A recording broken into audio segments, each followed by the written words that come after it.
Welcome back, everyone. Um, just to be clear, the last video was just section 1 of the Most Holy Sophia. And again, it's an alchemical tract, an alchemical treatise on, I suppose, the alchemical method. And we can listen to it and as sort of explicit or coded alchemical methodology, or we can see it, we can kind of listen to it as in a kind of poetic experience, understanding that perhaps the goal of alchemy is the perfection of the self, but I would say beyond perfection of the self. I think we're looking at developing ourselves to a superhuman degree or to become super versions of ourselves. And again, while I'm inclined not to believe, actually, at this point, that Saint Germain is the author, although generally it's the work, the book is attributed to him, I'm inclined at this point not to believe it. But I'm going to read it. I'm going to continue with it anyway, because I think it's the value of it is something like I can't put my finger on exactly. Let's just say it helps us understand the world, the mental world, or if you want to use such words, even though I despise this word, spiritual dimensions that Saint Germain points us toward. We nevertheless have to acknowledge that he was an alchemist, and that alchemy was the precursor of modern chemistry, and that it was widespread and people took it very seriously. And we have accounts of Saint Germain and others transmuting silver into gold. And I'm encouraging us to see this as a metaphor for the transmutation of ourselves into gold, into the superversion of ourselves. But we're also looking at it,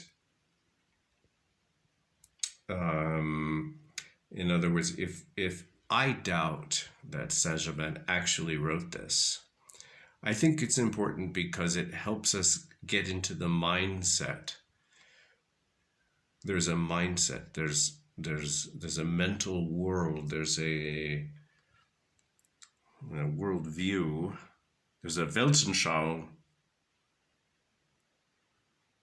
that is invoked in this work, and we have to admit that the Count shared in this worldview, and that perhaps Cagliostro is also named as a possible author of this. We know that Cagliostro was very influenced by Saint Germain.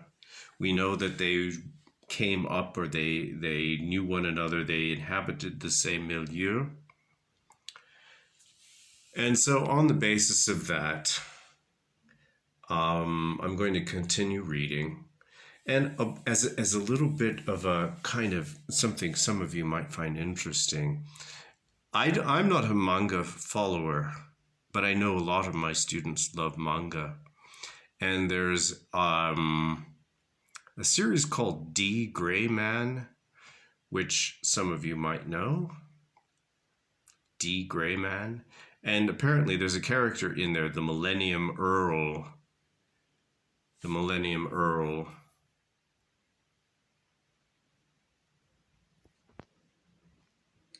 Do you know this? Does anyone know this character? Millennium Earl, also known as the Creator.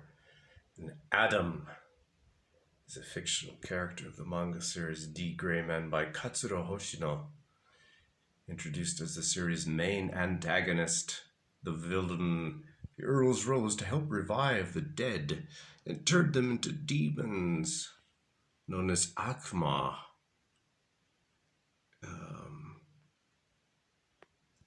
But this character apparently is based on Saint Germain. Interestingly, according to Wikipedia, so maybe you want to check into it. Last time, in the last video, we read the first section of La Très Sainte Trinosophie, the Most Holy Trinosophie, a threefold wisdom. And now, let's move on to section 2. What is this? Click to enlarge. There's the picture associated with this. Bizarre.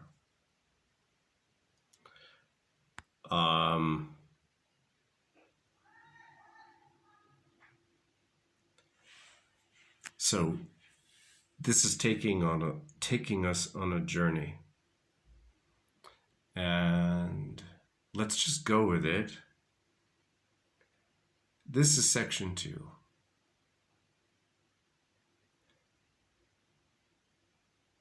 It was night. The moon, veiled by dark clouds, cast but an uncertain light on the crags of lava that hemmed in the Solfatara.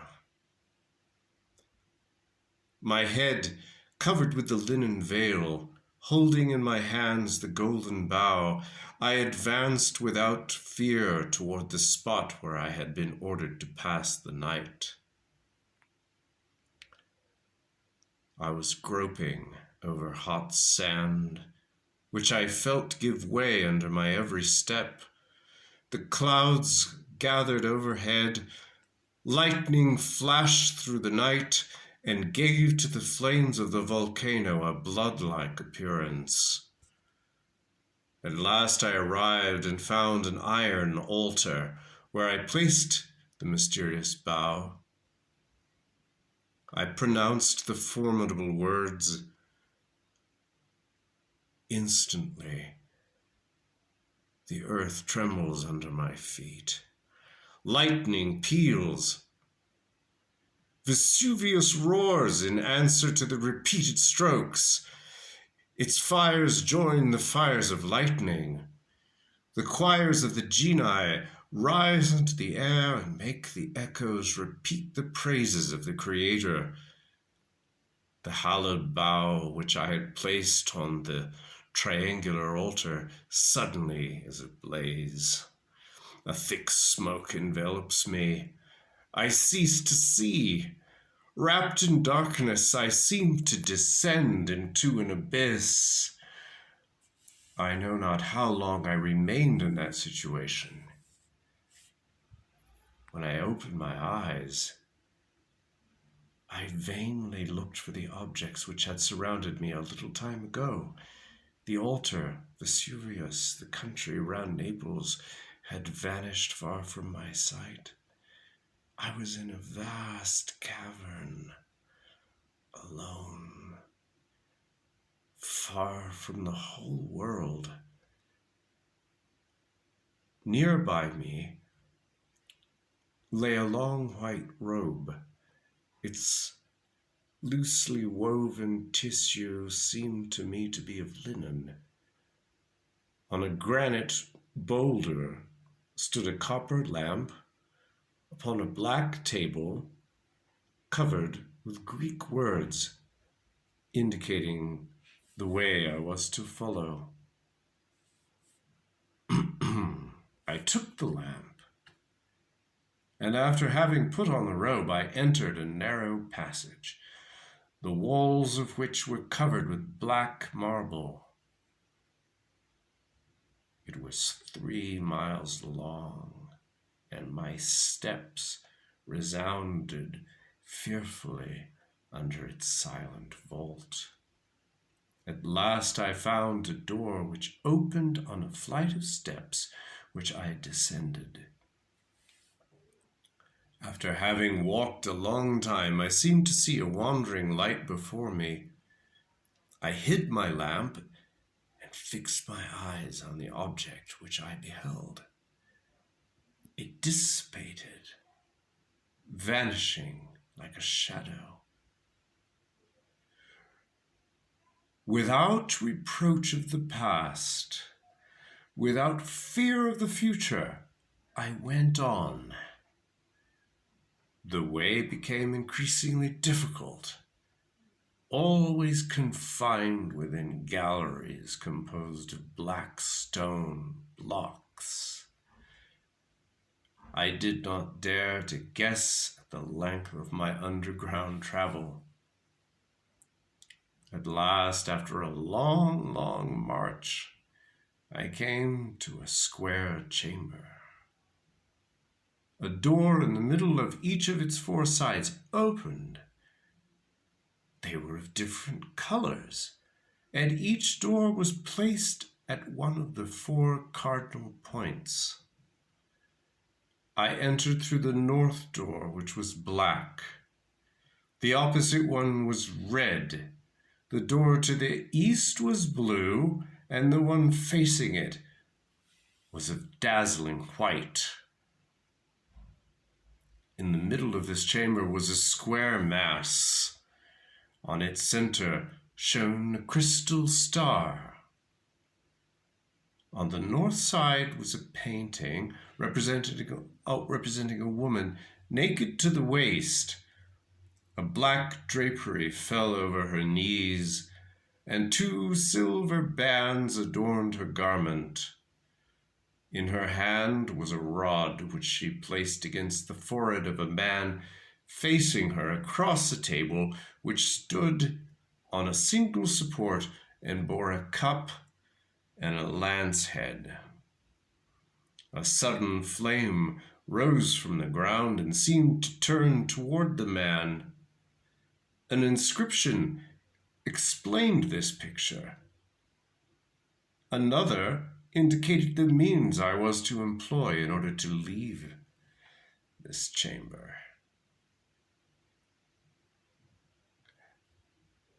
After having contemplated the picture and the star, I was about to pass through the red door when, turning on its hinges with terrific noise, it closed before me. I made the same attempt with the door of sky blue color. It did not close, but a sudden noise induced me to turn my head. I saw the star flicker, rise from its place, revolve, and then dart rapidly through the opening of the white door. I followed it at once. I think we can go on to section 3. That's the end of section 2. But let's go on. Section 3. What's the picture associated with this? Let's see.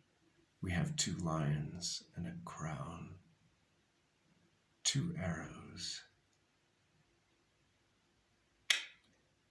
And that looks like some kind of ancient script.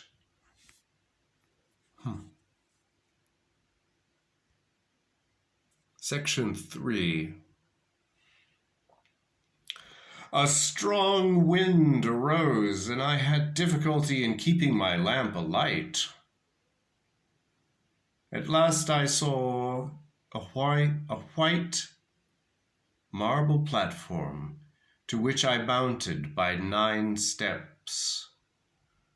Arrived at the last one, I beheld a vast expanse of water. To my right, I heard the impetuous tumbling of torrents. To my left, a cold rain mixed with masses of hail fell near me. I was contemplating this majestic scene when the star which had guided me to the platform and which was slowly swinging overhead plunged into the gulf. Believing that I was reading the commands of the Most High, I threw myself into the midst of the waves. An invisible hand seized my lamp and placed it on the crown of my head. I breasted the foamy wave and struggled to reach the side opposite the one which I had left. At last I saw on the horizon a feeble gleam and hastened forward. Perspiration streamed down my face. And I exhausted myself in vain efforts. The shore, which I could scarcely discern, seemed to recede to the degree I advanced. My strength was ebbing. I feared not to die, but to die without illumination. I lost courage, and lifting to the vault my tear-streaming eyes, I cried out, Judica judicium meum, et redime me prompter eloquium tuum vivica me. Judge thou my judgment, and redeem me by thy eloquence, make me live. I could hardly make my tired limbs, and was sinking more and more, when near me I saw a boat. A richly dressed man guided it. I noticed that the prow was turned toward the shore which I had left. He drew near. A golden crown shone on his forehead. Vade mecum, said he. Mecum principium, ay.